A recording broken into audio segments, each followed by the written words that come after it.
ലോക്സഭാ ഇലക്ഷന് തിരുവനന്തപുരത്തെ സ്ഥാനാർത്ഥിയായി നിന്നപ്പോൾ തിരുവനന്തപുരത്തെ ചെറുപ്പക്കാർക്ക് ഒരു വാക്ക് നൽകിയിരുന്നു രാജീവ് ചന്ദ്രശേഖർ. ആ വാക്ക് പാലിക്കാൻ കേന്ദ്ര സർക്കാരിനൊപ്പം നിന്ന് സ്വപ്ന പദ്ധതിയായ യൂണിവേഴ്സിറ്റി ടൗൺഷിപ്പ് തിരുവനന്തപുരത്തേക്ക് കൊണ്ടുവരികയാണ്. രാജീവ് ചന്ദ്രശേഖറാണ് ഈ വിവരം സമൂഹ മാധ്യമങ്ങളിലൂടെ അറിയിച്ചിരിക്കുന്നത്.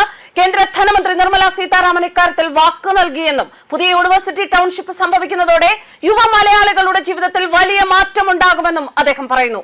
നിയമം നൽകിയതിന്റെ നന്ദി ഇതാ രാജീവ് ചന്ദ്രശേഖർ പാലിക്കുന്നു. ലോക്സഭാ തെരഞ്ഞെടുപ്പിൽ ഒരു സ്ഥാനാർത്ഥിയെ തിരുവനന്തപുരത്ത് നിൽക്കുമ്പോൾ രാജീവ് ചന്ദ്രശേഖർ ഇവിടുത്തെ യുവാക്കളിലൂടെ അനന്തപുരിക്ക് വികസനം എന്ന് പ്രഖ്യാപിച്ചിരുന്നു. ആ വാക്കും യാഥാർത്ഥ്യമാവുകയാണ്.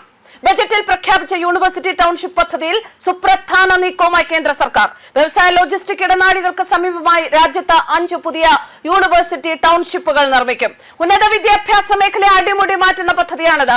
5 ടൗൺഷിപ്പിൽ ഒന്ന് കേരളത്തിലാകാനുള്ള സാധ്യതയാണ് ഇതിലൂടെ വ്യക്തമാകുന്നത്. ടൗൺഷിപ്പിനെ തിരുവനന്തപുരത്തെ പരിഗണിക്കുമെന്ന് കേന്ദ്ര സർക്കാർ ഉറപ്പു നൽകിയതായി ബിജെപി സംസ്ഥാന അധ്യക്ഷൻ രാജീവ് ചന്ദ്രശേഖർ സാമൂഹിക മാധ്യമത്തിലൂടെ വ്യക്തമാക്കി.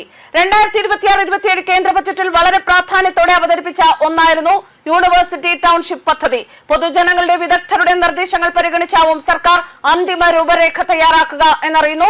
സംസ്ഥാന സർക്കാരുകൾക്കിടയിൽ മത്സരാധിഷ്ഠിതമായിരിക്കും തിരഞ്ഞെടുക്കുന്ന സംസ്ഥാനങ്ങളിൽ കേന്ദ്ര സമിതി സന്ദർശനം നടത്തി പഠനങ്ങൾ നടത്തും. അതിനുശേഷമാകും അന്തിമ തീരുമാനം. മത്സരാധിഷ്ഠിതമാണെങ്കിൽ ഒരു സംസ്ഥാനത്തിന് അനുവദിക്കാം എന്ന ഉറപ്പ് നൽകാനാകുമോ എന്ന ചോദ്യവും പ്രസക്തമാണ്. ഇക്കാര്യത്തിൽ കേന്ദ്ര സർക്കാർ തന്നെ ഔദ്യോഗികമായി വ്യക്തത വരുത്തും എന്നാണ് സൂചന.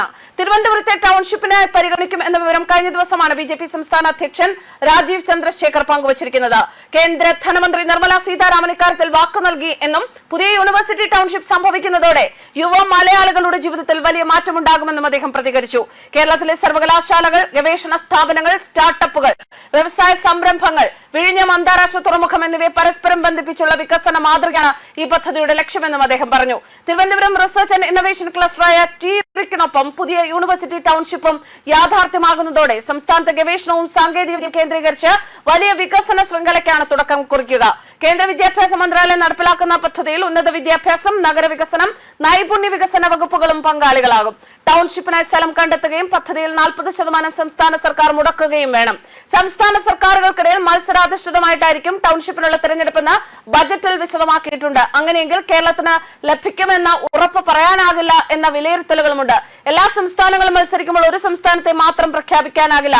കേരളത്തിന് മത്സരത്തിൽ പങ്കെടുക്കാം. സ്ഥല ലഭ്യതയും പദ്ധതിക്കുള്ള ഫണ്ട് കണ്ടെത്താനുമുള്ള ശേഷിയും ഒക്കെ പരിഗണിച്ചാകും സംസ്ഥാനങ്ങളെ തിരഞ്ഞെടുക്കുക. തെന്നിന്ത്യയിൽ 2 ഉത്തരേന്ത്യയിലും നോർത്ത് ഈസ്റ്റിൽ 1 സാധ്യതയുണ്ട്. കേരളത്തിന് വെല്ലുവിളിയുമായി തമിഴ്നാട് ഉണ്ട് എന്നതും ചർച്ചയിൽ വരുന്നുണ്ട്. സംസ്ഥാനങ്ങളിൽ നോഡൽ ഓഫീസറെ നിയമിച്ച് താല്പര്യം അറിയിക്കാൻ ആദ്യഘട്ടം. പദ്ധതിയുടെ വിശദാംശങ്ങൾ പുറത്തുവരണം. സ്വകാര്യ സ്ഥാപനങ്ങളെ ടൗൺഷിപ്പിൽ അനുവദിക്കുമോ എന്ന കാര്യവും ചർച്ചയിലുണ്ട്. പദ്ധതി യാഥാർത്ഥ്യമായാൽ വിദ്യാർത്ഥികൾക്ക് നേട്ടമുണ്ടാകും. മികച്ച വിദ്യാഭ്യാസവും ആഗോള ശ്രദ്ധയും നേടിയെടുക്കാൻ സാധിക്കും. ന്യൂസ് ഡെസ്ക് കർമ്മ ന്യൂസ്.